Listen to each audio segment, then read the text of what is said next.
Well, Queen Audrey was talking fast. She'd been talking fast now. She gets kind of excited when she talks about her boyfriend, King Brett, as they call him.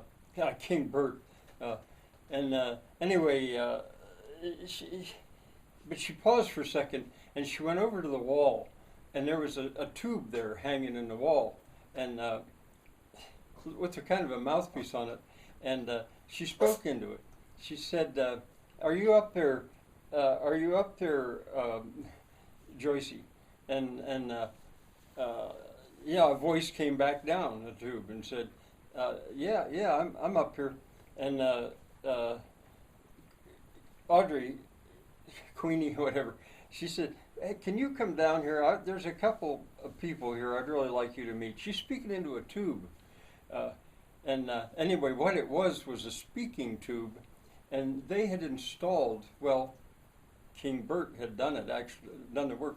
They'd installed a dumb waiter so that from the kitchen downstairs there, where they were, uh, Queen Audrey could serve people upstairs too from the same kitchen because there was a porch up there, and sometimes people went up there to sit to look at the town, and she was talking. I'm talking fast too in a way because that's the way she was, and anyway, well, I lost my conversation. Whoever it was on the other end of the tube that Audrey called Joysy said, I can be down in about 5 minutes. And then Queen said, "Okie dokie, hun." Well, there's more to be said about that. But anyway, I'll tell you now that in that town, they didn't realize it just yet, but people called each other hun all the time. Not like Attila the Hun, but like short for honey. Even if they didn't know him very well. You know, in the stores, the cashiers will often talk to a complete stranger, old man, whatever is hun. Anyway, that was a little bit of that language. Well, then Audrey wanted to keep going. She said, "There's a little bit more I'd like to tell you about King Bert's palace. Did you see there are a lot of people going in and out of it, or some people going in and out of it?" And Peter said, "Yeah, yeah, I noticed that, or we noticed that, yeah." Well, there's a tool library in there, a tool library, just like for books. You know, you have a library for books, but it's a library for tools. It was actually that idea came from Wedge, and was brought to Earthstring by the wizard, and King Burt is he's I shouldn't call him King all the time. Burt liked the idea.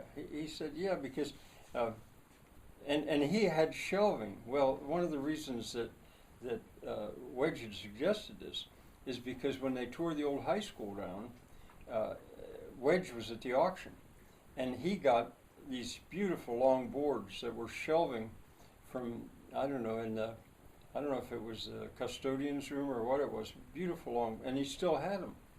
And he said he had the wizard, pass on the information that he would offer all the shelving if he wanted to do that.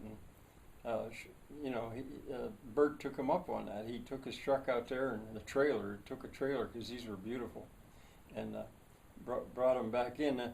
And the idea was it would be kind of nice that although the old high school was torn down, the shelving had survived, and was still there. And the gym, the pal, I'm talking fast like Audrey was. The palace was just a block away. As a matter of fact, right up from the palace was the old gymnasium for the high school, and it still stood. She's going on and going on, and she said, and they're thinking, there's some people thinking about doing the same thing to that big old brick building with palace, like Burt did with his shop. It would make they could maybe use it as a inside place for the Shakespearean troupe to perform their plays. They're usually outside. On she's going. And you know, Peter and Heidi, they can just hardly keep up with her as she's saying all this stuff. But they were saved in a way because about then, at a door that came down from stairs that are upstairs, there she stood, and I